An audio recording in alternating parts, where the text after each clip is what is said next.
Bismillahirrahmanirrahim. Assalamualaikum warahmatullahi wabarakatuh. Waalaikumsalam. Waalaikumsalam warahmatullahi wabarakatuh. Asyhadu an la ilaha illallah wa asyhadu anna Muhammadar Rasulullah. Allahumma sholli ala Muhammad wa ala ali Sayyidina Muhammad. Syukur alhamdulillah kita bisa berkumpul kembali di Zoom spiritual Icon Talk yang biasa kita selenggarakan 2 minggu sekali, tiap hari Rabu.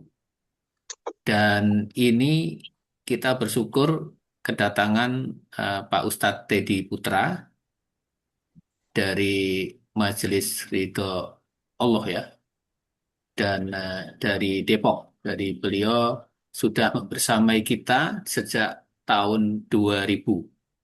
Jadi manfaatkan kesempatan malam hari ini dan hari-hari selanjutnya untuk mengkaji yang luar biasa tentang kajian kehidupan.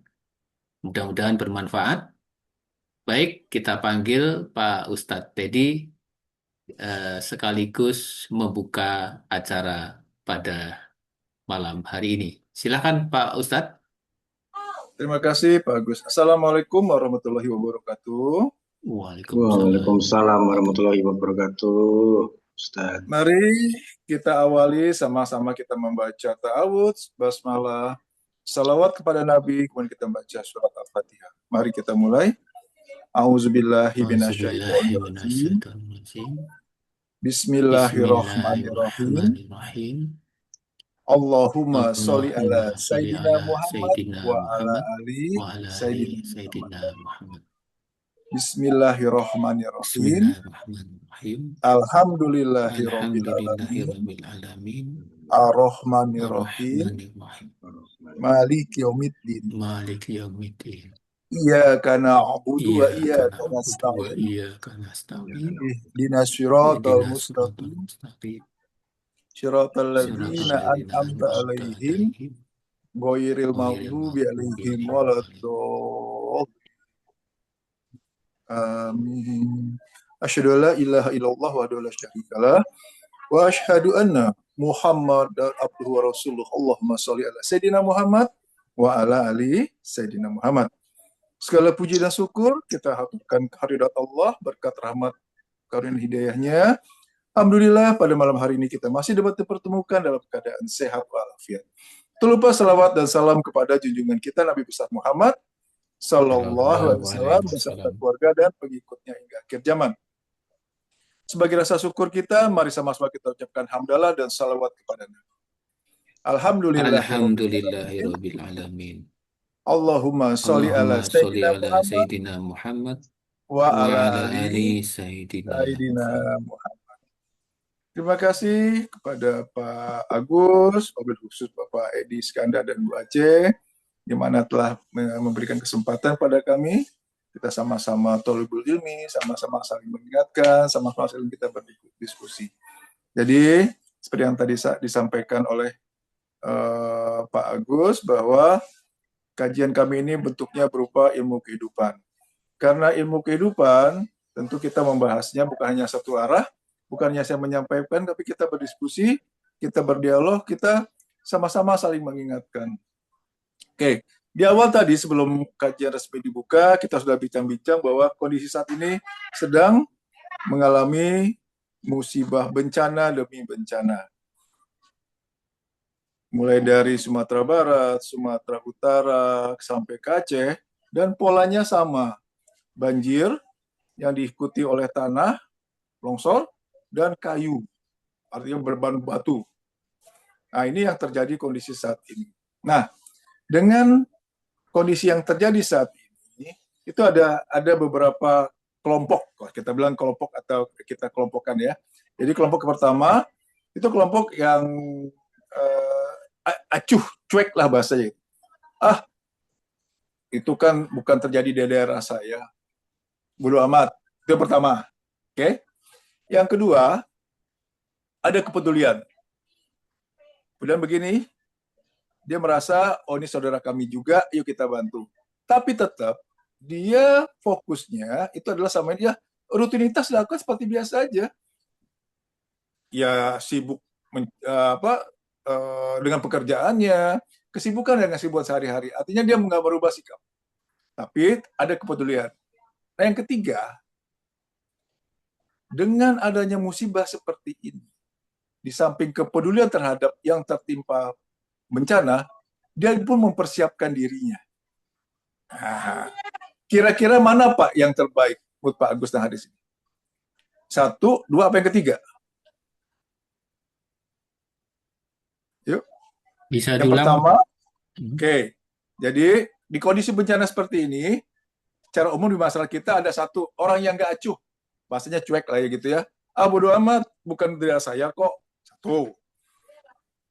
Yang kedua, ada kepedulian. Oh, yang terjadi bencana itu saudara kami juga, saudara kita juga. Ayo kita bantu. Tapi tetap rutinitasnya seperti biasa. Ya sibuk dengan duniawinya. Yang pusing ya stres dengan kondisi yang ada. Yang kedua. Yang ketiga, dia merenung. Oh, musibah ini. Oke, satu dia peduli dengan yang lain. Yang kedua, kita harus siap-siap di kondisi seperti ini. Nah, mana yang lebih baik, Pak? Mana? Pertama, kedua, atau ketiga? Kalau saya ketiga sih. Oke, kenapa yang ketiga, Pak?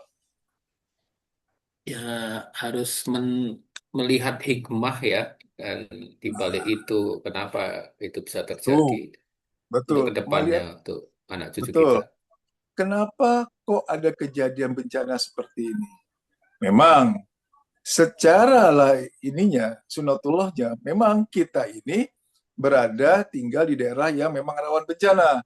Istilahnya adalah ring of fire kan, bisa bencana entah itu gempa bumi, gunung meletus, tsunami, longsor dan lain-lainnya. Oke, tapi kemudian yang berikutnya adalah mumpung. Kenapa mumpung? Kalau saat ini kondisi kita masih baik-baik saja, di Pekanbaru alhamdulillah masih aman, Pulau Jawa masih aman. Ayo, mulai sekarang kita persiapkan. Kita persiapkan sekiranya suatu saat nanti, kita nggak tahu entah kapan ya, bahkan NASA pun di lembaga di luar negeri sudah menyampaikan di Indonesia ini rawan, benar rawan. Bahkan ada kemungkinan yang tsunami-nya pun berpuluh kali lipat dibandingkan dengan tsunami di Aceh. Nah, sebelum kondisi itu terjadi, ayo mau nggak mau, suka nggak suka, kita persiapkan. Kenapa kita persiapkan? Kalau kemudian kondisi saat ini kita berada di Sumatera Barat, kita berada di Padang, kita berada di Aceh yang sudah ada bencana, masih terlambat kan kok baru mempersiapkan diri pada saat bencana, dan itu pasti akan sulit. Nah, untuk itu ayo sekali lagi, kondisi saat ini kita alhamdulillah yang belum terdampak, belum loh, bukannya tidak, belum terdampak. Yang berikutnya adalah untuk makan hari ini masih ada dan besok masih ada kan Pak, masih bisa tercukupi. Nah, berarti ayo kita persiapkan. Apa persiapannya? Ayo, apa yang kita lakukan Pak? Betul, kita persiapkan. Langkah pertama, apa yang perlu kita persiapkan? Yuk, duit yang banyak, timbun sembako, bukan. Apa yang perlu kita persiapkan Pak? Kira-kira apa Pak? Menurut Pak Agus yang di sini, apa yang perlu kita persiapkan? Atau udahlah, bodo amat, yang penting masih aman sekarang, mau pola seperti itu. Ayo Pak, apa yang perlu kita persiapkan sekarang? Silahkan Sekali yang lagi, lain kalau mau buka nah, silahkan ya supaya berinteraksi sekali sama lagi, Pak Ustadz. sekali lagi, mumpung kita kondisi masih aman, bahkan nyaman, ya kan? Sembako masih tercukupi, mau beli apa, masih mau jajan, mau apa, masih bisa. Kalau sudah kondisi di bencana, sulit. Ayo, mumpung sekarang apa yang perlu kita persiapkan? Supaya kenapa? Mulai sekarang, kita tidak lagi terjebak ke kehidupan, terjebak ke permasalahan. Supaya apa? Supaya dasar kita udah prepare, siap-siap. Apa yang perlu kita persiapkan? Ayo, silakan. Apa yang perlu kita persiapkan? Ini yang kita bahas malam ini. Ini yang kita bahas malam kita diskusi malam ini, apa sih yang perlu kita persiapkan. Oke. Pertama, kita ini hidup dalam rangka ya menjalankan apa yang kita inginkan atau yang Allah inginkan. Ayo Pak. Yang kita inginkan atau yang Allah inginkan. Atau dengan kata lain, perlu nggak kita samakan yang kita jalankan hari ini, saat ini harusnya bersamaan juga dengan apa yang Allah inginkan. Yuk. Sinergi dengan Allah yang Harus sama inginkan. lah. Oke. Kalau lihat secara umum sekarang, kita ini hidup dalam rangka apa? Memenuhi keinginan kita kan? Oke, kita lihat sekarang. Keinginan Allah itu apa? Tujuan Allah menciptakan manusia untuk apa? Surat 51 ayat 56. Kita lihat ya. Surat 51 ayat 56.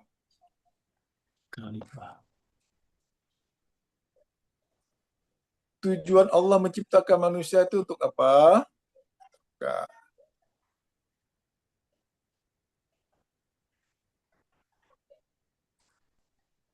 yuk. Silakan Pak. Sudah kelihatan keluar? 51 ayat 56. Bismillahirrahmanirrahim. Aku tidak menciptakan jin dan manusia, melainkan agar mereka beribadah kepadaku. Oke. Supaya apa yang kita lakukan sesuai dengan juga apa yang Allah inginkan, kita buka Al-Quran. Satu, tujuan Allah menciptakan manusia untuk apa di sini?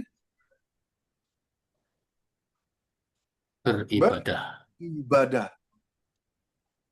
Kita lihat, kita baca pelan-pelan ya. Allah tidak menciptakan jin dan manusia, melainkan agar mereka beribadah kepadaku. Artinya apa? Allah menciptakan jin dan manusia. Allah menciptakan manusia hanya untuk beribadah kan? Hanya, melainkan apa? Penegasan. Hanya untuk beribadah. Oke. Ibadah itu banyak. Betul? Ibadah yang paling utama apa? Apa Pak? Ibadah paling utama apa? Surat 29 ayat 45. Ya. Kita lihat surat 29 ayat 45. Allah menciptakan manusia tujuannya untuk beribadah. Kemudian Allah sampaikan, ibadah yang paling utama itu apa? 29 ayat 45. Apa ibadah yang paling utama? Silakan Pak. Bismillahirrahmanirrahim. Bacalah kitab Al-Quran yang telah diwahyukan kepadamu Muhammad, dan laksanakanlah sholat. Sesungguhnya, sholat itu mencegah dari perbuatan keji dan mungkar. Dan ketahuilah, mengingat Allah, sholat itu lebih besar keutamaannya dari ibadah yang lain. Allah mengetahui apa yang kamu kerjakan. Sadaqallah. Allah mengetahui apa yang kamu kerjakan. Sesungguhnya sholat itu lebih besar keutamaannya dari ibadah yang lain. Jadi ibadah yang paling utama apa? Sholat.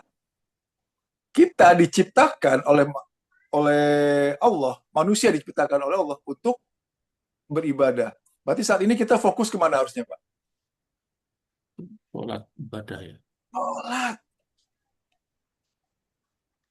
Mau nggak mau, suka nggak suka, sekarang ayo bentuk dan namanya jiwa sholat. Kenapa jiwa sholat harus kita bentuk dari sekarang? Kalau kemudian kondisinya sudah berada di terdampak bencana, sulit yang namanya memperbaiki sholat. Benar deh. Dengan skala keterbatasan yang ada, bagaimana mau kita meningkatkan sholat kita? Bagaimana bisa membentuk jiwa sholat? Jiwa sholat itu terbentuk kalau kegiatan tersebut kita lakukan terus-menerus sehingga menjadi kebiasaan. Yuk, kita cek sekarang. Sholat kita masing-masing. Kenapa saya fokus pertama soal kondisi saat ini? Persiapan ya, persiapan untuk kondisi kita nggak tahu bencana suatu saat akan bisa menimpa kita. Sekali lagi, mumpung belum terjadi, ayo tingkatkan kualitas sholat kita. Sholat ibadah yang paling utama, kemudian sholat juga akan pertama kali dihisap dengan kondisi poin-poin tadi. Berarti cek sholat kita masing-masing. Satu, apakah sholat kita masih sering menunda-nunda sholat? Tanggung sebentar lagi sampai rumah, padahal ada rest area. Kerjaan tanggung, zuhur waktunya panjang, ujung-ujungnya udah mau asar, baru sholat zuhur. Waktunya panjang kok, masih sempat di rumah. Entar aja. Nah, kalau masih kondisi seperti itu, ayo mulai sekarang, mulai hari ini, pasang niat, saya akan sholat tepat waktu. Kenapa? Tentu kita nggak ingin masuk kategori surat Al-Ma'un ayat 4 dan 5. Ini saya ulang-ulang, kenapa? Ini untuk mengingatkan diri saya sendiri, juga untuk mengingatkan Bapak Ibu hadir di sini. Ingat, sholat ibadah yang paling utama, sholat yang pertama kali akan dihisab. Nah, kita lihat. Al-Ma'un ayat 4 dan 5. 107 ayat 4 dan 5. Silakan, Pak.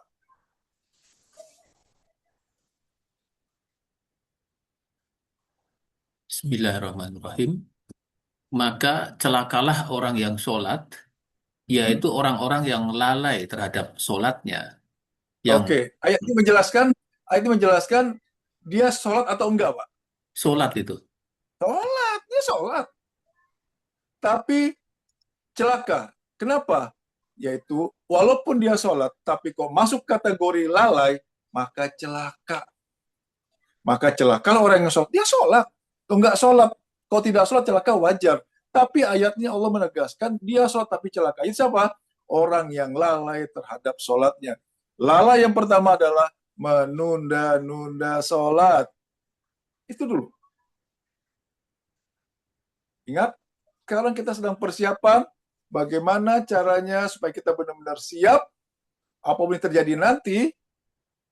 Ayo, perbaiki sholat. Pertama, jangan sampai kita masuk kategori orang yang lalai. Lalai yang pertama adalah dia sholat tetapi menunda-nunda sholat. Saya udah sholat, Pak Ustadz. Menurut saya, menurut kita sudah sholat. Menurut Al-Quran, ciri-ciri yang orang sudah sholat.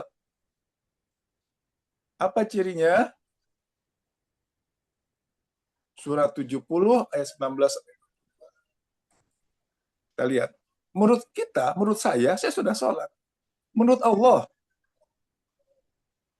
ditegaskan di Al-Quran, apa ciri orang yang sudah sholat? 70, 19 sampai 22. Ya, silakan. Bismillahirrahmanirrahim. Sungguh, manusia diciptakan bersifat suka mengeluh.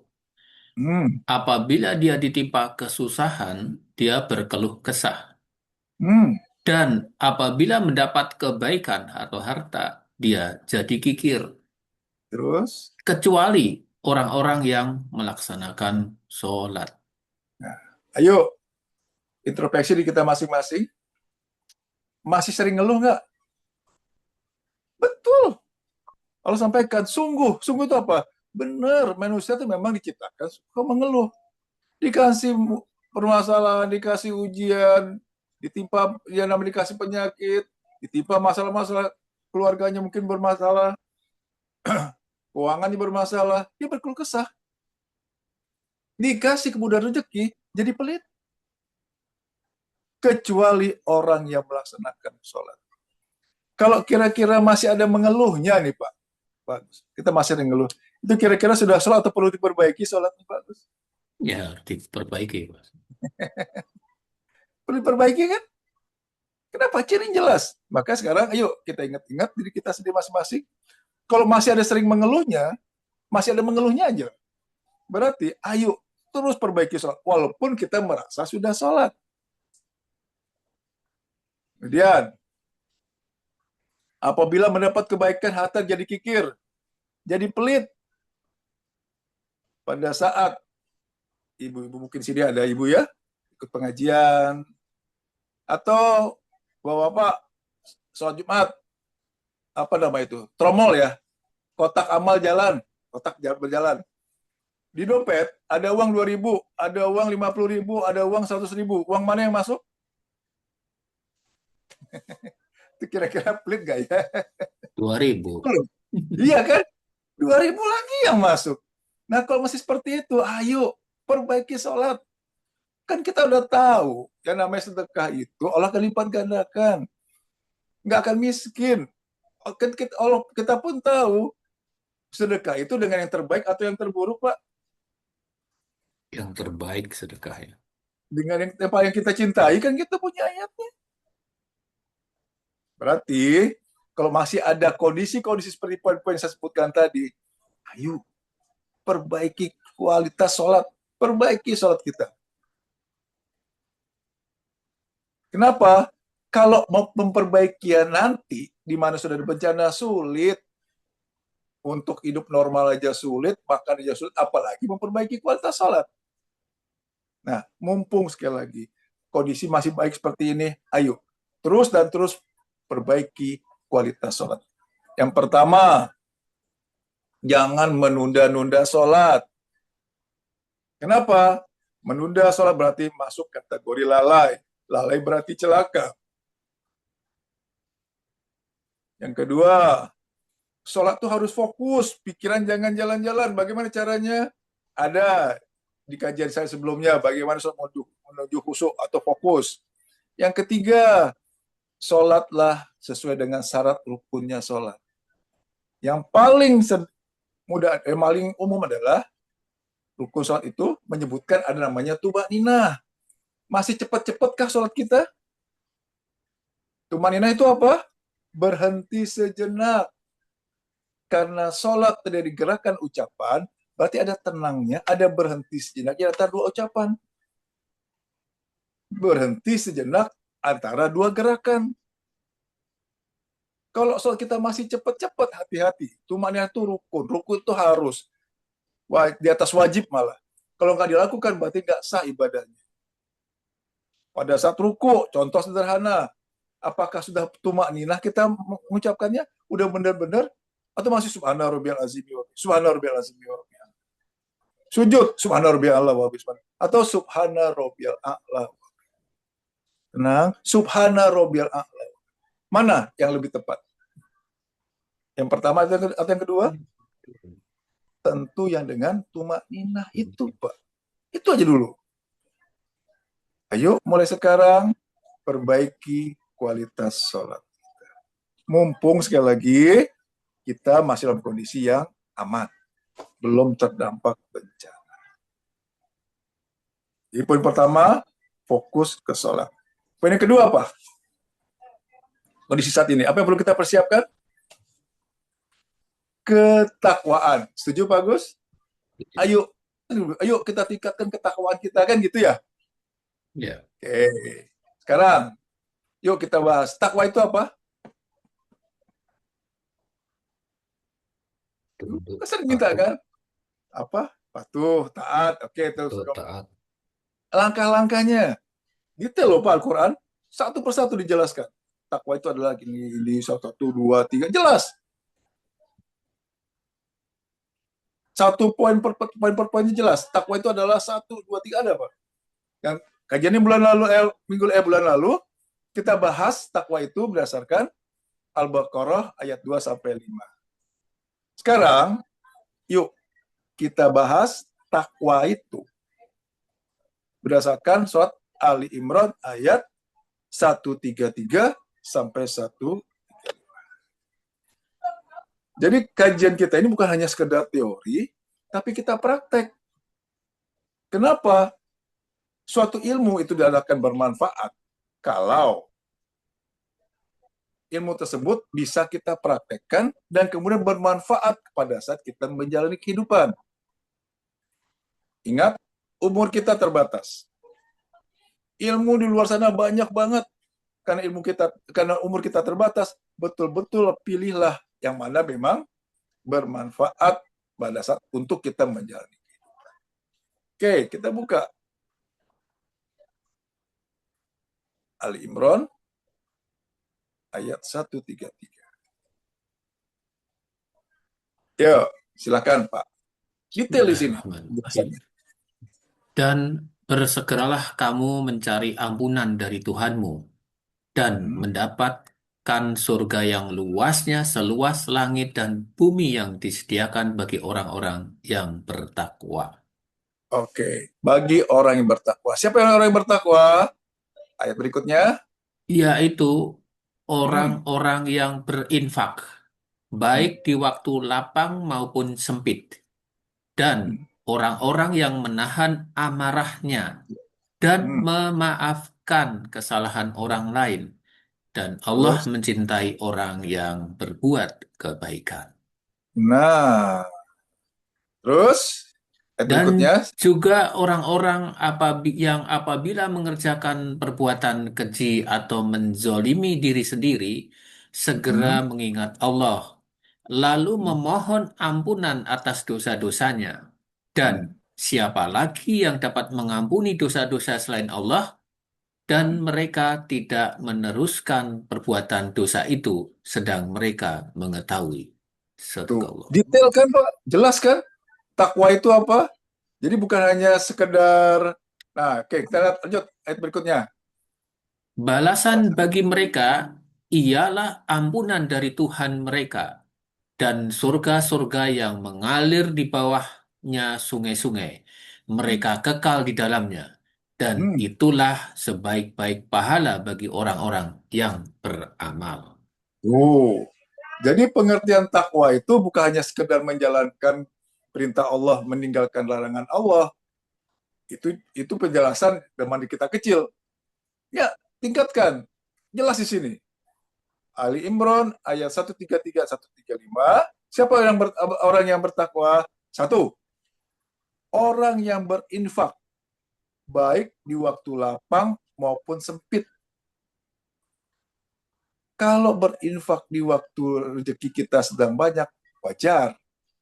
Tapi Allah discussing sini, di waktu sedang sempit, pas-pasan pun, tetap berinfak nggak Pak?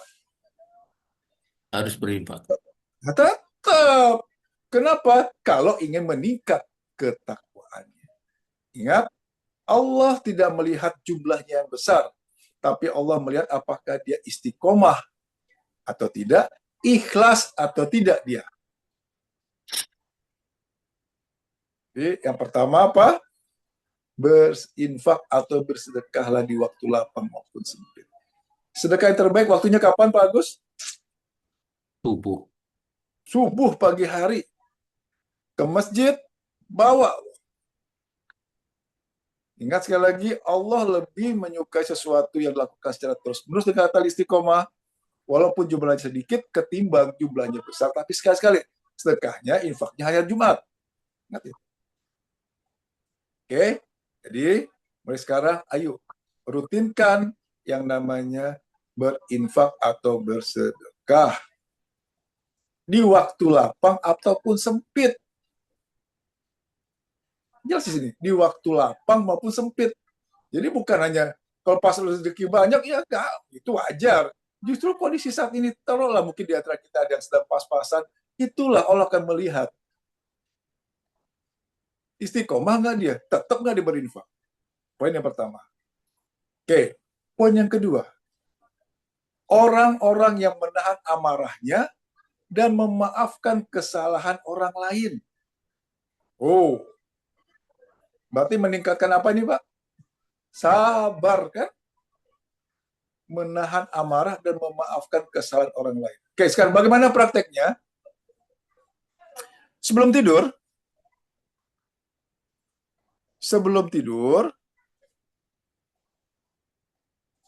doa sama Allah, sampaikan sama Allah, ya Allah, hamba maafkan kesalahan orang-orang yang menzolimi hamba yang sudah berbuat. Hamba ikhlas ya Allah, hamba maafkan ya Allah. Memaafkan ini hal yang sangat luar biasa. Di satu saat, zaman Rasul sedang memberikan kajian, Rasul sampaikan, di desa sebelah, ada seseorang masih hidup, tapi Rasul sampaikan, dia ada ahli surga.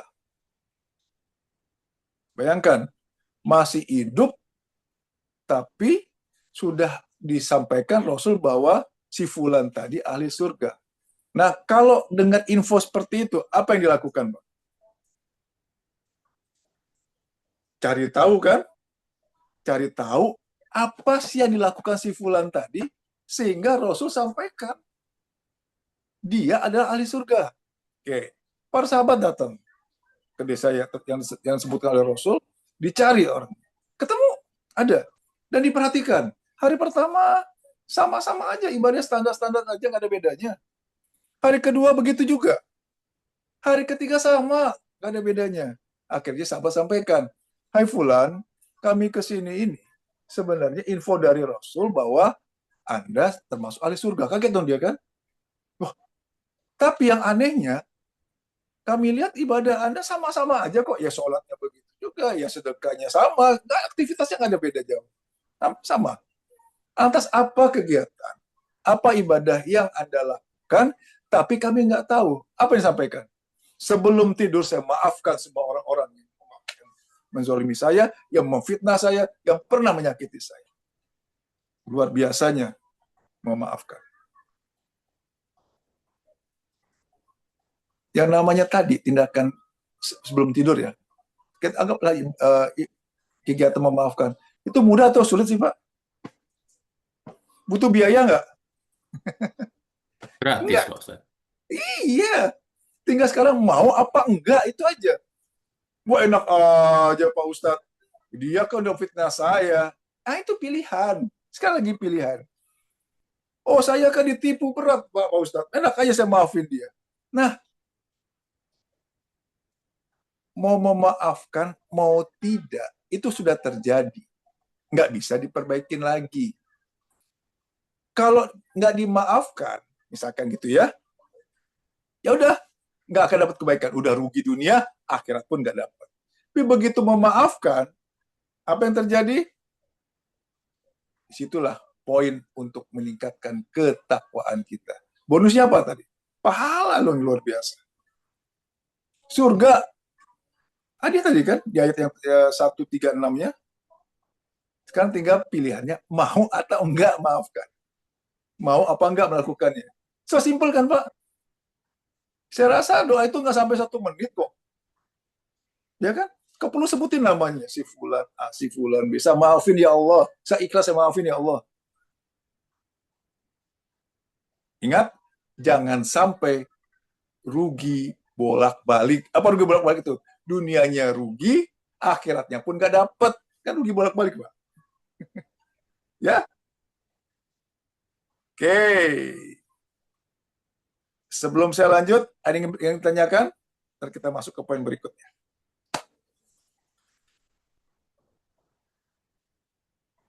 Silakan. Ya, ini tadi juga ada ini yang di Zoom ya, minta izin mau masuk. Ini ada pendeta di sini, Pak Ustadz. Wah, Ya, jadi alhamdulillah. pengen pengkaji bareng-bareng. Iya, Pak Ustadz, halo? silakan. Iya, silakan, Pak. Stabil ya. Islam itu rahmatan lil alamin. Jadi yang nama Islam itu teroris, salah. Itu individunya. Dan teroris kan bukannya orang Islam. Yang pun ada juga kan. Mohon maaf. Itu sifat yang salah. Ingat. Rahmatan lil alamin. Kenapa? Ini saya cerita sedikit ya. Agak keluar dari tema pun. Keluar juga enggak sih sebenarnya. Oke. Pada saat Rasul meninggal, berapa waktu berselang, sahabat Abu Bakar, beliau kan sahabat yang paling dekat nih sama Rasul kan, bertanya ke putrinya. Putrinya ini istri dari Rasul. Hai putriku, kegiatan apa, ibadah apa yang aku belum tahu, tapi Rasul lakukan? Itu dia. Ceritalah Siti Aisyah, istri Rasul, yang juga putri dari Abu Bakar, Beliau sampaikan, semasa hidupnya, Rasul itu memberi makan di pojok sana, jalan ya, pengemis buta Yahudi. Oke? Wah iya, itu saya belum tahu tuh, kata Sayyidina Abu Bakar. Ya udah, saya lakukan sekarang. Oke? Diambil makanannya, kemudian didatangi pengemis tuna buta dengan agama Yahudi, kemudian dikasih makan. Begitu dikasih makan, dimuntahin. Dimuntahin Pak makan tadi. Ah, ini bukan yang kemarin. Loh, kok tahu? Yang kemarin itu, begitu saya suap, itu udah halus. Apa yang Rasul lakukan? Sebelum Rasul menyuapi pengemis buta tadi, beliau kunyah sehingga halus baru disuapkan. Padahal pengemis itu sangat benci namanya dengan Nabi Muhammad. Disebutlah berbagai macam hinaan, cercaan. Tapi Rasul tetap kan? Tuh, Pak. Itulah bukti memang, artinya agama Islam itu buat rahmatan lil alamin. Rasul mencontohkan perbuatan baik itu bukan hanya ke sesama umat Islam, tapi ke yang lainnya pun harus dilakukan. Hal pun luar biasa. Disuapin, nyuapinnya bukan hanya sekedar nyuapin, dikunyah sampai halus, baru dikasih. Beda kan? Tuh contohnya. Oke, ada yang bertanya? Tadi baru berapa poin tuh ya? Dua atau tiga tadi untuk yang mau mengenai takwa. Nah, ini ada pendeta Dr. Sumakut. Nah, ini izin mau bertanya ini. Silahkan Pak Pendeta. Ini luar biasa Silakan ini. Bapak. Rahmatin alamin semua ini ya. Ini dari Silakan. komunitas EFT ini ya. Nah, Ya, silakan Pak. silakan Pak Dokter. Assalamualaikum. Waalaikumsalam. Ya, salam. Boys. Assalamualaikum warahmatullahi wabarakatuh. Wah, salam. Ya, terima kasih saya. Ya, terima kasih. Saya benar pendeta. Saya orang Manado. Domisili di Jakarta Barat ini. Pak Ustadz, terima kasih. Saya sudah diizinkan dan mendengar banyak manfaat. Pada dasarnya saya sepakat yang disampaikan oleh tadi paparannya, bahwa itu masalah yang begitu-begitu itu oknum, bukan masalah agamanya. Bukan ya, agamanya. oknum. Saya Setuju, sepakat. Pak. Ya, sepakat karena juga di tempat kami ya sebagai orang Kristen diajarkan kasih, ya juga ada yang begitu-begitu juga. Jadi ya kembali pada manusianya, individu, bukan manusianya, pada betul. Ya, saya sangat sepakat itu. Terima kasih. Dan saya kira ini bukan sesuatu yang sifatnya yang berbeda atau yang bagi saya sebagai seorang pendeta sangat bermanfaat bagi saya. Terima kasih. Dirahmati, dicintai Allah. Alhamdulillah. Ya, oke. Amin. Amin. Yes. Amin. Amin. Assalamualaikum Gini, warahmatullahi wabarakatuh. Jadi begini Pak Pendeta, yang kami sampaikan di sini namanya ilmu kehidupan. Ilmu kehidupan itu kan berlaku universal ya. Siap. Coba, hidup itu apa Pak? Hidup adalah, ayo, sama, hidup itu adalah apa Pak? Hidup adalah, ayo, apa hidup? Ya, sama dulu persepsi. Adalah kesempatan untuk kita berbuat baik atau bermanfaat bagi sesamanya. Nah, oke, betul. Ada lagi Pak, hidup itu adalah apa? 24 jam. 7 terbagi 2. Tidur dan tidak tidur, oke? Kan itu aja.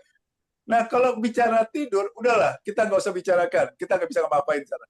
Tapi bicara yang tidak tidur, dari bangun tidur sampai tidur lagi, nah itu yang kita bicarakan. Di situ kita bicara ilmu kehidupan, Pak.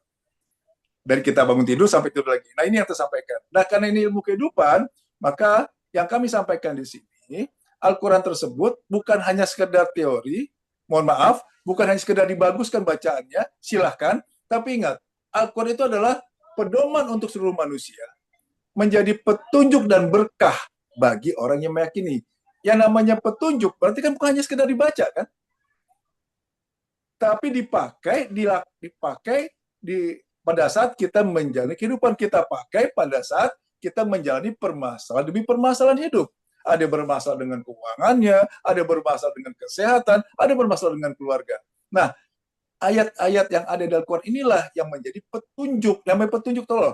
Contoh, Google Map. Kita punya Google Map. Ingin menuju ke satu lokasi. Hanya sekedar dibaca atau diikuti? Dipraktekkan. Ikuti, praktekkan kan? Belok kiri kata Google Map, kita ikuti belok kiri. Masih perlu mikir nggak? Buatan manusia saja, kita percaya. Ini udah firman Allah itu kan. Masih mikir juga. Ini yang terjadi pada saat sekarang. Jadi, sekali lagi, ingat, Al-Quran itu adalah petunjuk. Yang namanya petunjuk berarti kita pakai pada saat kita menjalani kehidupan, pada saat kita menjalani permasalahan demi permasalahan hidup. Nah, tadi kita sudah fokus mengenai sholat. Soal ibadah yang paling utama. Berikutnya, kita sepakat takwa. Kenapa takwa? Ketakwaan itu menentukan derajat kita nanti di hadapan Allah. Takwa itu apa? Poin to poin jelaskan tadi. Oke? Sedekah, jangan hanya pada saat lagi kondisi sempit pun Allah haruskan ke sedekah. Kalau ingin ketakwaannya meningkat. Oke? Berikutnya, memaafkan. Bersabar dulu, menahan amarah. Nah, coba saja. Bagaimana caranya? Tadi mohon maaf, simpel ya prakteknya. Sekarang, bagaimana caranya menahan amarah? Poin kedua itu ya, menahan amarah. Gimana caranya? Nggak ada angin, nggak ada hujan, tiba-tiba datang orang maki-maki kita. Yuk, bagaimana caranya? Yuk, Pak Bagus. Masih ingat? Istighfar. Ilmu bersabar? Oke, ada lagi? Istighfar. Istighfar, ya. Istighfar kondisi gondok masih mudah nggak? Mulutnya istighfar, ininya masih ngegrundel, nggak mempan. Itu bagaimana caranya? Nah, inilah. Oke, saya di sini masih ada beberapa yang belum pernah, yang baru ikut kajian. Sabar. Berarti di sini kan kita belajar sabar, menahan amarah. Berarti harus bersabar kan? Oke. Sabar itu identik dengan menerima atau menolak? Ya, Pak. Menerima. Menerima apa? Menerima apapun kejadian yang terjadi. Betul ya? Menerima apapun kejadian yang terjadi. Kejadian ada dua. Kejadian enak, kejadian tidak enak. Kejadian yang kita inginkan, kejadian yang tidak kita inginkan. Kalau kejadian yang enak atau kejadian yang kita inginkan, mudah nggak nerimanya? Nih Pak Agus, uang 1 juta. Nih Pak Agus, mobil. Mudah kita menerimanya. Dengan mudah kita bilang, Alhamdulillah. Tapi, dari kita bangun, tidur sampai tidur lagi, Allah akan memberikan 2 kejadian. Kejadian enak dan kejadian yang tidak enak. Lantas, untuk kejadian yang tidak enak, bagaimana supaya mudah menerima? Ini yang perlu kita bahas. Bagaimana caranya supaya kita bisa bahkan mudah menerima kejadian yang tidak enak. Tetap kita bilang, Alhamdulillah. Udah jalan pelan-pelan di tol, anteng kecepatan standar, ya 80 misalkan atau 70, ditabrak dari belakang, ceder. Respon cara umum apa? Marah kan? Marah. Turun, marah. Ya kan? Nggak ada angin, nggak ada hujan, tiba-tiba orang maki-maki kita, marah-marah kita. Respon cara umum apa? Marah lagi kan? Coba kita lihat. Marah. Oke. Pada saat kita pelan. Oke, jalan pelan. Tiba-tiba dihajat dari belakang. Kemudian apa yang kita lakukan responnya? Marah. Marah itu di bawah pengaruh setan apa enggak kira-kira itu, Pak? Setan udah. Iya. Nggak terima kan? Yang belakang, yang nabrak itu juga. Marah juga. Di bawah pengaruh siapa? Kalau setan juga. Setan ketemu setan. Ini yang bikin rumit jadinya gitu loh. Ini yang bikin masa itu makin membelit kalau orang sudah. Jadi sekarang bagaimana caranya supaya mudah menerima kejadian itu adalah dengan ikhlas. Bagaimana cara sekarang kita bikin definisinya. Sabar itu apa? Sabar itu apa? Mampu menerima kejadian yang tidak enak dengan ikhlas. Mampu menerima. Mampu menerima. Kenapa harus mampu menerima? Gini. pada saat ada satu pukulan, kita tahan, sakit nggak Pak? Sakit kan? Tapi kalau kita terima, saya terima. Kasih masalah sakit, saya terima. Ada orang marah-marah, saya terima. Gitu. Kan? Ini jadi bukan menahan loh. Sabar itu bukan menahan, tapi menerima kejadian yang tidak enak dengan ikhlas. Berikutnya, bagaimana caranya supaya bisa mudah menerima? Langkah pertama, apapun permasalahan kita, apapun problem yang ada, itu sudah terjadi atau belum terjadi? Yang masalah udah terjadi. Sesuatu yang sudah terjadi, bisa ditolak nggak? Tidak. Nah, kalau nggak bisa ditolak, berarti harus dia apa, Pak? Lawan ditolak itu apa? Diterima kan? Terima. Satu, oh masalah ini udah terjadi. Kenapa? Udah ditabrak dari belakang.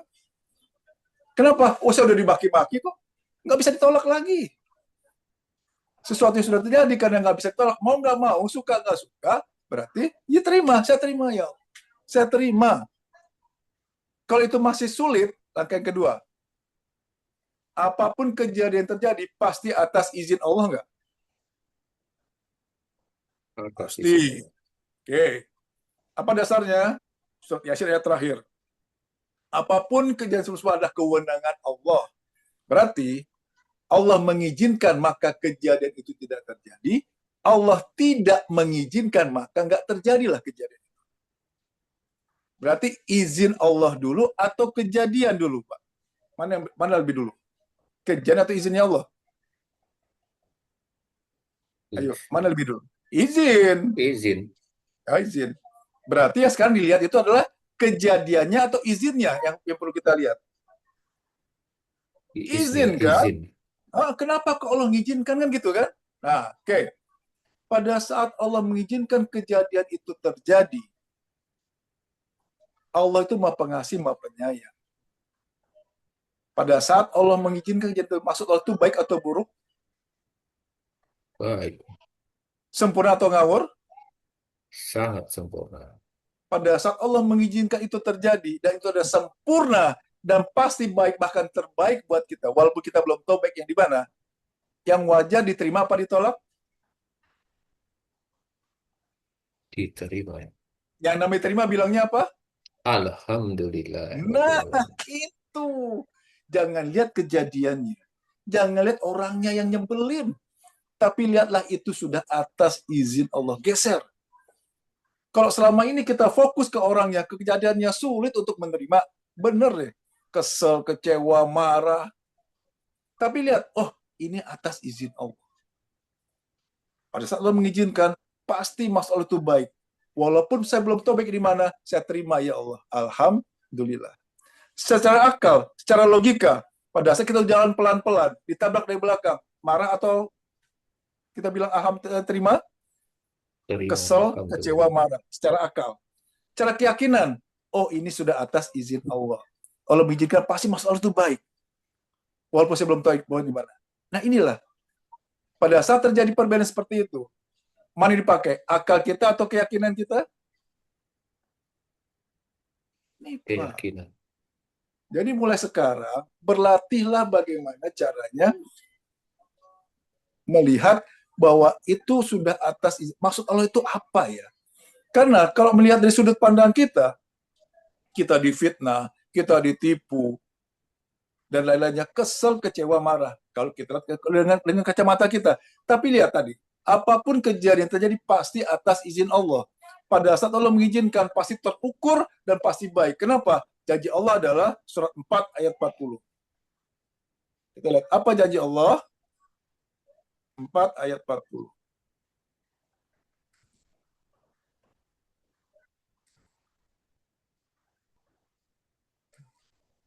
Surat An-Nisa ayat 40.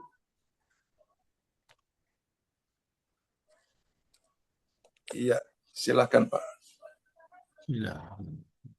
Sungguh Allah tidak akan menzolimi seseorang walaupun sebesar zarah. Dan jika ada kebajikan sekecil zarah, niscaya Allah akan melipat gandakannya dan memberi pahala yang besar dari sisinya. Tuh. Wahyu Sungguh, ini sungguh itu apa artinya? Sungguh apa artinya? Benar, sebenar-benarnya. benar-benar Sungguh ya. Allah tegaskan. Inna Sungguh Allah menegaskan kan. Pada saat Allah mengizinkan kejadian terjadi, tidak ada sedikit pun keinginan Allah untuk menzolimi. Menzolimi itu apa? Bikin kita susah kan? Menderita, sedih, kecewa, marah. Walaupun sebesar zarah pun. Pada saat kita menjalani kejadian yang tidak enak, kemudian kita merasa menderita, merasa susah, maka bilang, kok Allah tega banget ya. Itu artinya ayatnya yang salah atau sikap kita yang salah. Kita yang salah, Ustaz. Ayat gak mungkin salah. Allah sudah berjanji, sungguh pakai diawali kata-kata sungguh lagi. Sungguh Allah tidak akan menzolimi seseorang walaupun sebesar zarah. Sekecil apapun gak ada keinginan Allah untuk bikin kita susah. Tapi yang terjadi saat ini nggak sesuai dengan apa yang saya inginkan, Pak Ustadz. Ini kan buruk buat saya. Oke, kita buka ayat lainnya. Al-Baqarah 216. Tapi ini bertolak belakang dengan apa yang saya inginkan. Saya nggak mau ini, Pak Ustadz. Saya nggak suka ini.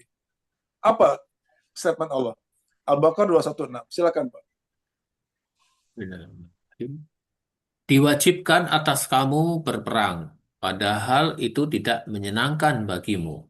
Tetapi boleh jadi kamu tidak menyenangi sesuatu, padahal itu baik bagimu. Dan boleh jadi kamu menyukai sesuatu, padahal itu tidak baik bagimu. Allah mengetahui, sedang kamu tidak mengetahui. Sadaqallah. Allah tahu, kita nggak tahu. Boleh jadi kita suka, tapi itu tidak baik bagi. Betul, kita nggak suka, nggak pengen, nggak mau. Tapi itu baik bagi kita. Ditegaskan, Allah mengetahui dengan kamu tidak mengetahui. Pakai ayat ini. Secara akal, logika kita nggak pengen ini, nggak mau, nggak udah capek-capek persiapan untuk tender misalkan gitu bagi yang punya itu project sudah berbikin keluar biaya tenaga lain, kok malah tendernya malah kalah. Respon sosialmu apa? Kecewa kan? Sedih, mungkin marah. Apa sih maunya Allah tidak begini? Saya udah lakukan semuanya kok. Gitu kan? Kecewa kan? Padahal Allah sampaikan apa? Nih, boleh jadi kamu menyenangi sesuatu, padahal itu nggak baik bagimu. Boleh jadi kamu menyukai sesuatu, padahal itu tidak baik bagimu. Ini terjadi sama saya, Pak. Ini kejadian yang pengalaman. Pada saat berapa tahun yang lalu, saya masih bergerak di bidang kontraktor, dapatlah proyek di salah satu kementerian, simple, gampang kerjaannya. Merenovasi rumah, kemudian pekerjaannya pun nggak sulit, saya sudah punya tim, dan saya punya supplier harganya bagus. Dan pas waktu itu, saya sedang butuh-butuhnya uang. Berarti pengen banget dong menang tender itu kan? Itu nggak tender, penunjukan langsung malah. Karena nilainya di bawah ini. Nggak terlalu besar. Tapi banyak, ada beberapa paket lah gitu ya. Oke. Pada hari H, saya tinggal submit company profile, setelah itu tinggal jalan. Kenapa? Link di sana sudah saya kenal, persyaratan pun sudah kami lengkapi, tim dan supplier barang yang mau dipasang pun sudah siap. Angkanya bagus, Pak. Untungnya banyak. Doanya apa biasanya selama ini mintanya? Ya Allah, tolong menangin dong ya Allah, tolong ini jasa gitu kan? Keinginan kita adalah supaya kita menang, saya dapat. Saya enggak, saya boleh doanya seperti ini. Ya Allah, sekiranya proyek ini mendatangkan keberkahan bagi kami sekeluarga, mohon ya Allah, menangkanlah, jadikan proyek itu kami yang kerjakan. Tapi sekiranya hanya mendatangkan kesusahan dan kemudaratan ya Allah, jauhkan sejauh-jauhnya, gantilah yang terbaik menurutmu ya Allah. Selesai sholat duha, saya doa itu, belum juga bangkit, tiba-tiba handphone di sebelah saya bunyi. Tim saya telepon, apa katanya? Bang, kita mundur. Saya nggak tanya lagi, Mbak, Bibu, kenapa kita mundur? Oke, kita mundur. Saat itu juga saya stop, saya nggak lanjutkan. Saya nggak ikut pergi. Apa yang terjadi kemudian hari? Awalnya pasti kecewa dong. Apa yang terjadi kemudian hari? Ternyata proyek tersebut bermasalah. masuk ke KPK. Coba bayangkan, kalau saya kemudian maksa dan Allah kasih gitu misalkan. Misalkan gitu kita, maksa pakai berbagai macam harus, akhirnya apa? Terjebak di situ. Kalau kemudian saya masuk ke proyek tadi, ikut kena masalah kan? Itu dia. Kita kadang-kadang tahu baik itu belakangan. Itu loh. Jadi pelajaran berikutnya adalah pada saat berdoa, silahkan sampaikan keinginan. Silahkan. Tapi tutup berikutnya. Ya Allah, sekiranya yang keinginan kami ini, kemauan saya, apa yang saya rencanakan ini, hanya mendatangkan kesusahan, jauhkanlah sejauh-jauhnya ya Allah, gantilah yang terbaik menurut-Mu ya Allah. Coba Pak Agus, selama ini pada saat kita berdoa, mohon kepada Allah, itu formatnya mohon apa ngedikte selama ini? Dikte, Pak. Maunya A, B, C, kan gitu kan? Seakan-akan itu terbaik buat kita. Itu yang kita rubah sekarang. Yang namanya mohon, ya mohon, minta. Minta yang terbaik. Gitu loh. Oke. Ada yang bertanya? Silakan. Ya, silahkan bisa open mic atau chatting mic. nih. Bung, masih ada beberapa menit nih kita. Ya, Ya, kalau enggak kita lanjut ya. ya Kembali silakan. lagi mengenai takwa. Ali Imran 133.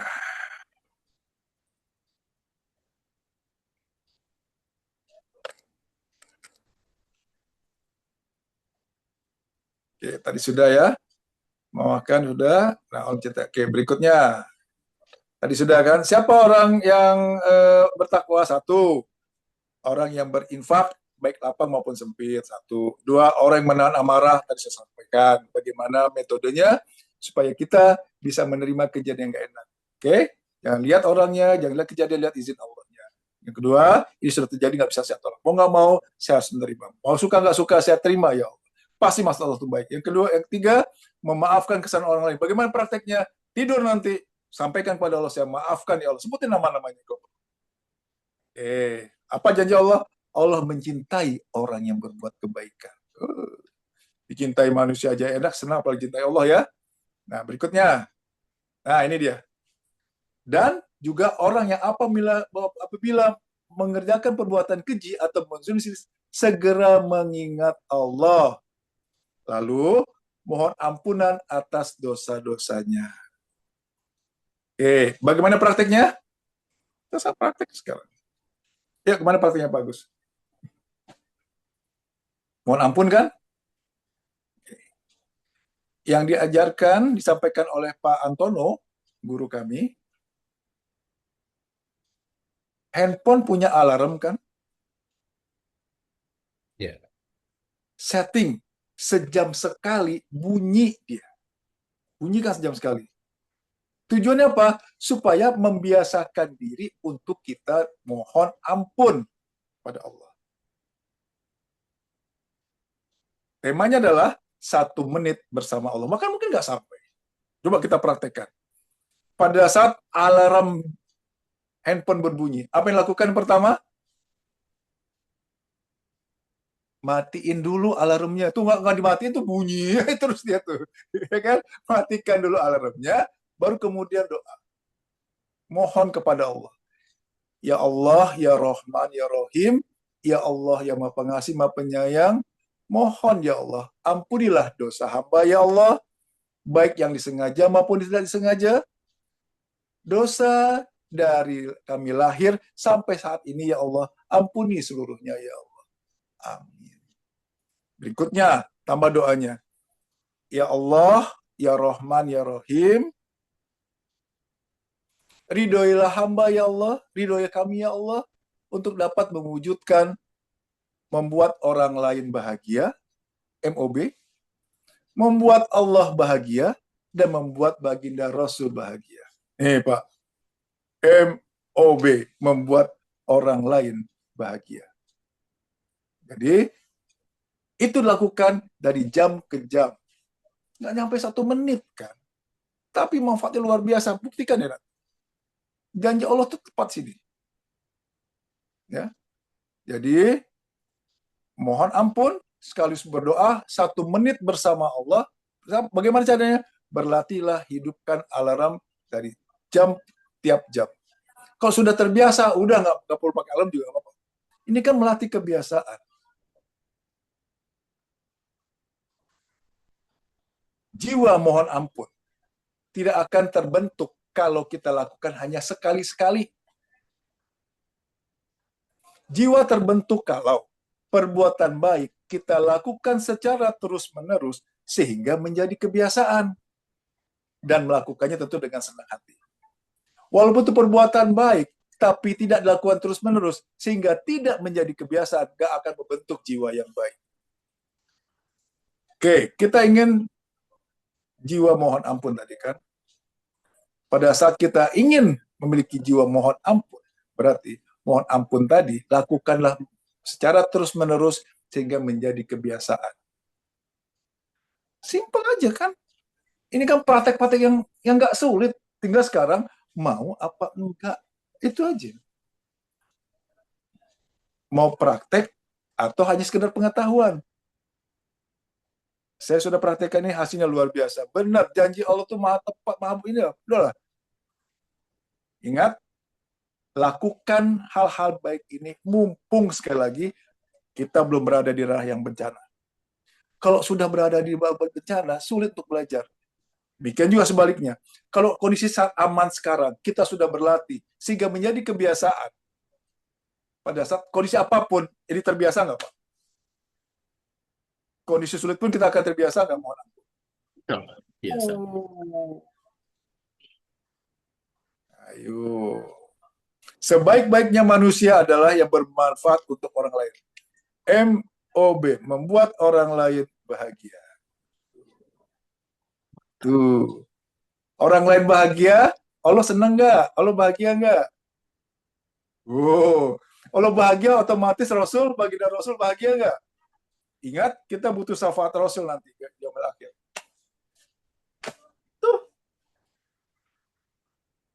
Ya, oke. Ada yang ingin bertanya? Silakan. Baik, ini sangat menarik ini gerakan MOB ya, membuat orang MOB. lain bahagia. Nah, yang kedua, MAB, membuat Allah bahagia. Allah bahagia. Yang ketiga, MBRB, membuat baginda Rasul bahagia.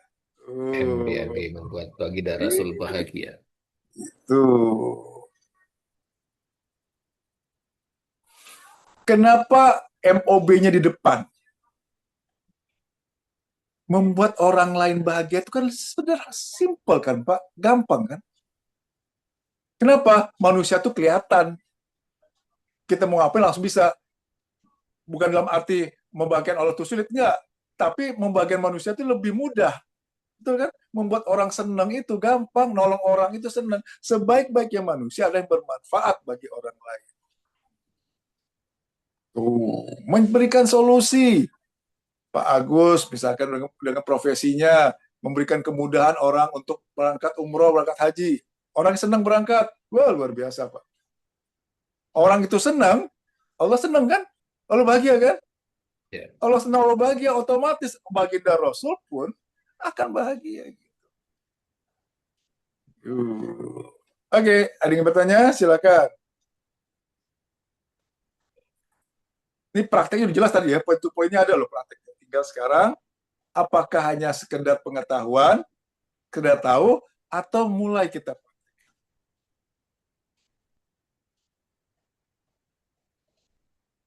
Baik. Coba kita lihat ayatnya ya, kita lihat berikutnya.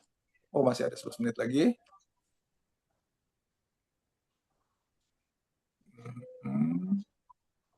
Oh, sudah ya. Berarti yang tadi mohon ampun. Berikutnya, balasan bagi mereka adalah ampunan dari Tuhan mereka, dari Allah, dan surga-surga yang mengalir di bawahnya. Ayo, pengen masuk surga nggak? Sulit nggak? Ini lihat nih, asal mau apa nggak? Poinnya takwa di sini kan? Ini takwa, definisi takwa berdasarkan surat Ali Imran ayat 133 sampai 136.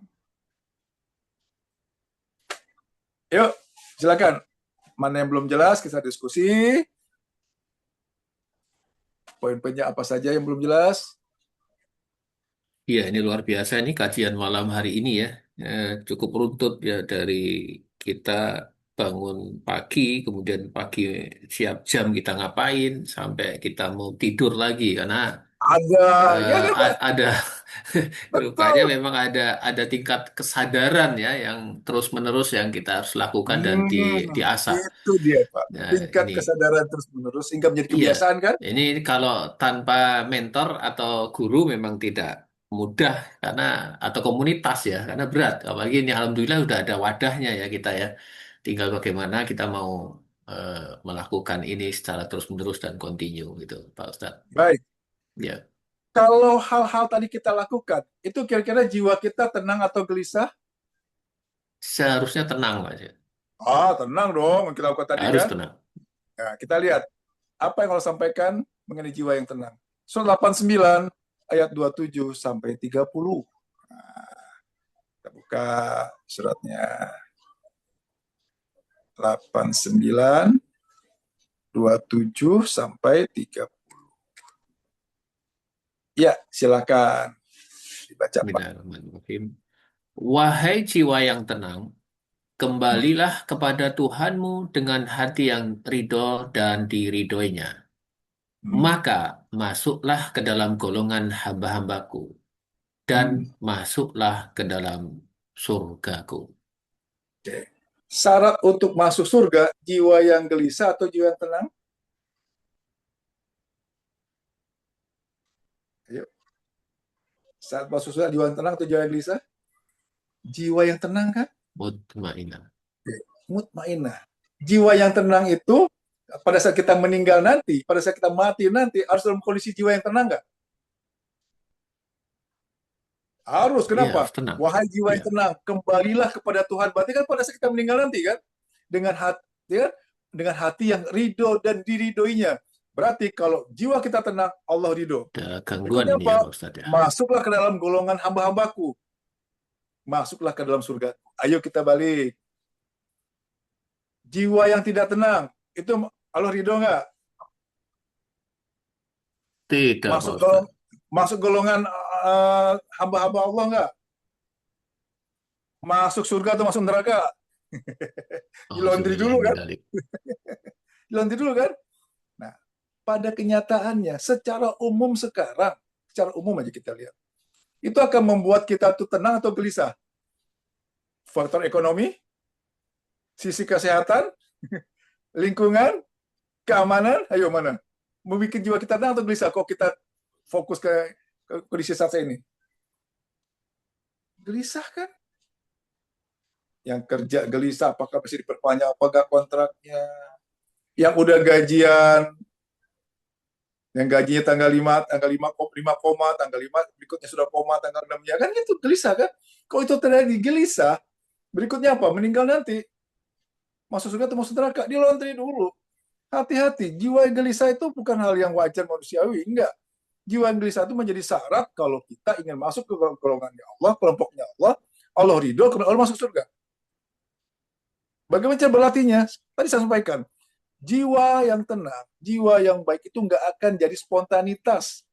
Harus melalui proses. Prosesnya apa? Pada saat kita menjalani permasalahan dari bangun tidur sampai tidur lagi, pada saat kita menjalani permasalahan itulah harus bisa membentuk jiwa yang tenang. Silahkan belajar apapun, silahkan pelajari apapun, silahkan lakukan apapun. Tapi syaratnya satu, membentuk jiwa yang makin lama makin tenang. Silakan belajar apapun. Tapi ingat, tolak ukurnya adalah membentuk jiwa tenang nggak? Atau hanya gini-gini aja? Atau malah jangan-jangan bahkan bikin gelisah? Hati-hati dalam memilih di sini. Ingat sekali lagi, umur kita terbatas. Ingat sekali lagi, kita tinggal di daerah yang rawan bencana. Begitu Pak Agus. Baik, alhamdulillah, wasyukurillah. Masya Allah, luar biasa, tabarakallah. Jadi kajian malam hari ini memang banyak menyentil ke pribadi kita masing-masing ya. Jadi ini ada tadi 11 partisipan ya, mungkin satu udah keluar ya karena memang tadi izin ya. Ya, Ya, termasuk ada Bapak Pendeta yang juga kita tadi sharing dengan kita juga. Kita bersyukur ya, Ustadz, atas insight terutama bagaimana kita memupuk takwa, eh, bahkan betul. kesabaran, dan sampai tujuan akhir itu kita mau ngapain gitu. Dan Nah, bisa dipraktekkan sampai untuk sehari-hari ya. Tadi yang menarik kan bagaimana kita bisa eh, me- tiap hari, tiap saat membuat orang bahagia ya, Pak Ustadz ya. betul, Ya, Pak. Runut kan? setelah bahagia, kemudian membuat Allah juga bahagia, berimpact positif di situ, dan termasuk membuat Rasulullah, baginda Rasulullah bahagia juga. Nah, Nah, seperti karena Allah sendiri bersolawat kepada sang Rasul kita. betul. Baik, Betul. mudah-mudahan Jadi, ini kajian yang sangat menarik, Pak Ustadz. Silakan kalau ada pertanyaan satu kita kasih ini. Ini ada dari Bu Ivi Purwokerto. Karena kadang-kadang kan yang jadi penekanan kita ini masalah konsistensi ya Pak Ustadz ya. iya, Kemudian betul. kesabaran, kesabaran kita dalam menahan godaan, entah tidak mau memaafkan atau rasa Hmm, amarah gitu. Kadang-kadang kan eh, sabar itu ada disebut ada batasnya atau bahkan tidak ada batasnya gitu loh Pak Ustadz. Nah itu betul. jadi Nah, itu. jadi nanti kajian khusus itu Pak Jess. Ya. Baik, oke. Kita Eh, lihat dulu ini, ya. Surat 7 ayat 16. Ya, sebagai ayat penutup kajian pada malam hari ini. Oke, silakan, Pak. Bismillahirrahmanirrahim. Iblis menjawab, karena engkau telah menghukum aku tersesat, pasti aku akan selalu menghalangi mereka dari jalanmu yang lurus. Oke. Yang kita kaji hari ini itu berada di jalan lurus apa jalan yang tidak lurus? Jalan yang lurus ya. Lantas Iblis apa bilang? Pasti selalu lagi. Iya, Jadi wajar nggak kalau kemudian kita lakukan berbuat baik? Ada aja halangannya. Ada aja hambatannya. Itu. Jadi mulai sekarang, bagaimana caranya? Lakukanlah semuanya ikhlas hanya karena Allah. Sekali lagi, hanya orang-orang yang ikhlaslah yang nggak bisa digoda oleh iblis. Kenapa? Karena janji Allah, barang siapa yang ikhlas, Allah akan menjaga dirinya. Iblis itu sebelum dilaknat Allah kan gurunya malaikat. Pinter banget. Coba masalah keyakinan, iman, lebih tinggi mana keimanan manusia sama dibanding iblis? Gimana loh, Pak? Keyakinan? Yuk, iya, tinggi mana? Tinggi iblis kan? Udah iya. udah tahu Allah, udah ketemu, udah tahu surga neraka. Ya kan? Nggak mungkin menang kita lawan.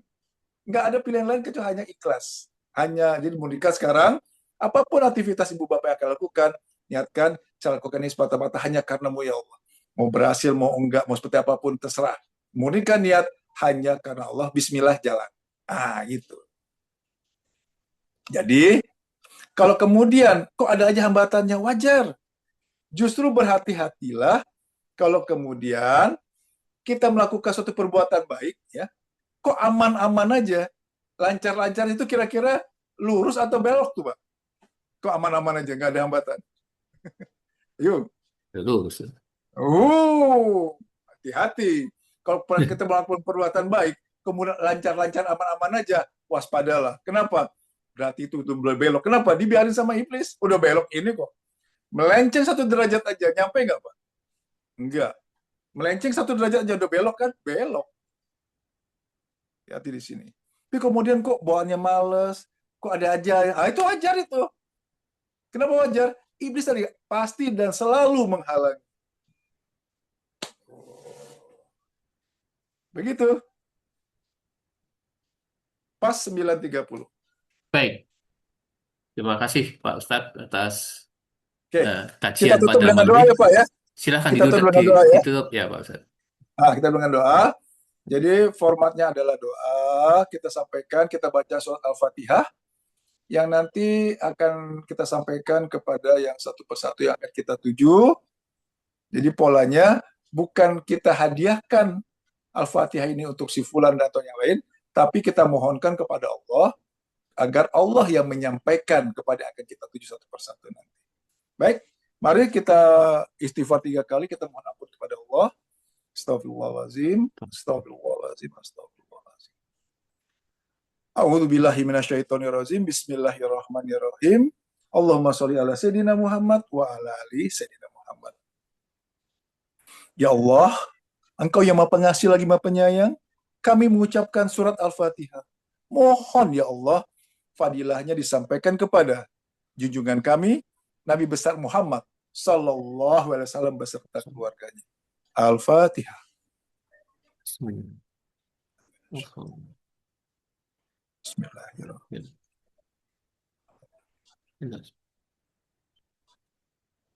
Ya kan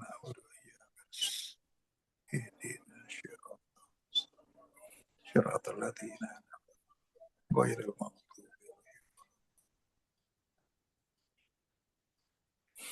Ya Allah, yang Maha Pengasih lagi Maha Penyayang, kami mengucapkan surat Al-Fatihah. Mohon ya Allah, fadilahnya disampaikan kepada para rasul, para nabi, para sahabat Rasulullah sallallahu alaihi wasallam beserta keluarganya. Kepada Syekh Abdul Qadir Jalani, para aulia, para waliullah, para surga beserta keluarganya, kepada para malaikat Allah, dan kepada seluruh aparat Allah, baik yang mendampingi kami, maupun yang bertugas menjalankan bumi dan langit beserta seluruh isinya. Al-Fatihah. Bismillah. Alhamdulillah. Ya kan na'budu wa iyyaka nasta'in. Ihdinas siratal ladzina ghairil maghdubi alaihim.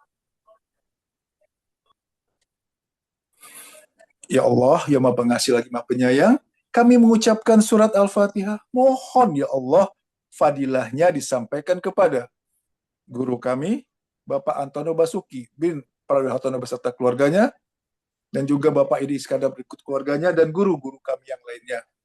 Kepada ahli kubur keluarga kami, ahli kubur keluarga besar pengajar ridha Allah, kepada seluruh keluarga besar pengajar ridha Allah, baik yang masih hidup maupun sudah meninggal dunia, dan kepada seluruh anggota keluarga kami, yaitu kepada anak-anak kami yang bernama, sebutkan namanya,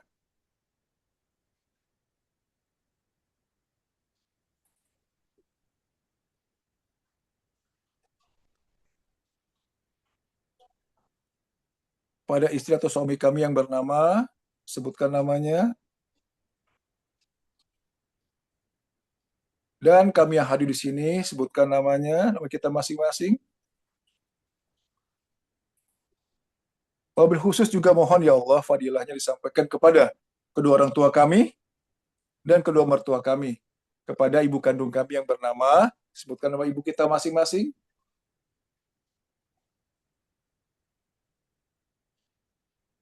kepada ayah kandung kami yang bernama, sebutkan namanya, kepada ibu mertua kami yang bernama, sebutkan namanya, kepada ayah mertua kami yang bernama, sebutkan namanya. Al-Fatihah. A'udzubillah. Bismillahirrahmanirrahim. Alhamdulillahirrahmanirrahim. Iyyaka na'budu wa iyyaka nasta'in. Ihdinas siratal ladzina ghairil maghdubi alaihim.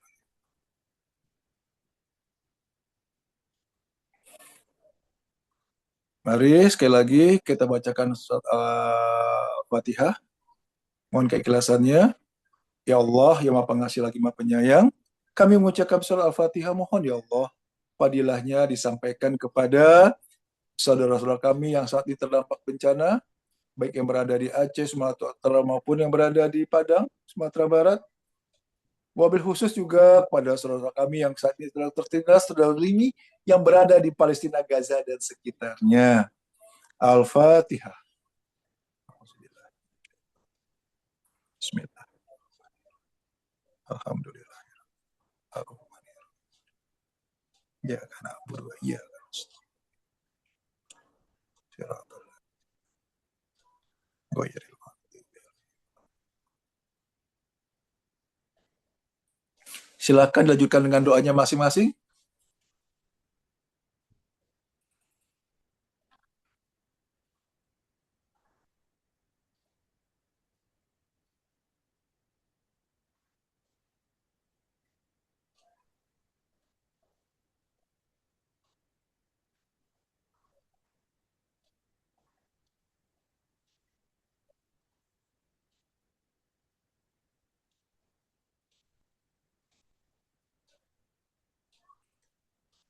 Amin. Amin ya robbal alamin. Yang benar datang dari Allah, sekiranya salah dari saya. Dan tadi sekiranya ada yang tersinggung atau yang mungkin ucapan saya yang kurang pas, dengan diwakili oleh Pak Agus, saya dimaafkan Pak Agus. Ya, maafkan, Ustaz. Terima kasih. Mari kita tutup dengan baca hamdalah. Alhamdulillahirabbil alamin. Alhamdulillahirobbilalamin. Doa kafaratul majlis. Hamdika asyhadu alla ilaha illa anta astaghfiruka wa atubu ilaik. Assalamualaikum warahmatullahi wabarakatuh. Waalaikumsalam warahmatullahi wabarakatuh. Terima kasih Pak Ustadz, jazakallahu khair. Mudah-mudahan Pak Ustadz senantiasa diberikan kesehatan, kebahagiaan, dan kelapangan untuk senantiasa berbagi nanti di kemudian hari kepada kami. Terima kasih Pak Ustadz. Sampai jumpa lagi kepada para pemirsa, para sahabat-sahabat ini, kepada Arum, Bu Tio, Pak Firdaus, Bu Ivi, Bu Leli, juga Pendeta Dr. Sumakut, kepada Bu Sari Anda, dan Pak Sutrisno. Terima kasih semuanya. Sampai jumpa di lain waktu. Mudah-mudahan semuanya sehat, sukses, bahagia. Sampai jumpa. Assalamualaikum warahmatullahi wabarakatuh. Waalaikumsalam warahmatullahi wabarakatuh. Terima kasih.